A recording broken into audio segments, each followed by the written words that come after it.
আজকে এক ভাই আমার লগে দেখা করছে, কইছে হুজুর আমি একটা মিনিট আপনার সাথে কথা কইতে চাই।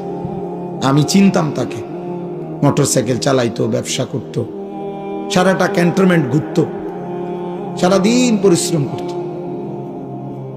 উনি ভালো মানুষ, এমনি আমার সাথে এক মিনিট দেখা করতে দাঁড়াইছিল। আমি ভুলে গেছি, আবার গাড়ি ঘুরাইয়া ওনার সামনে গেছি।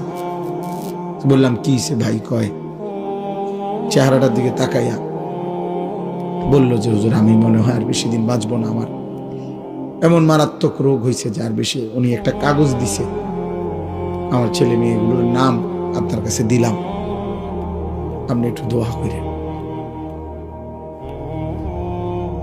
বলছে আমার মেয়েটা একটু বড় হয়ে গেছে, বড় হয়েছে, আপনি যদি পারেন হুজুর একটা কোনোদিন আমি যদি নাও থাকি, না বাঁচি, আমার মেয়েটার জন্য একটা ভালো ছেলে দেখে। আমি তাকাইয়ে রইলাম।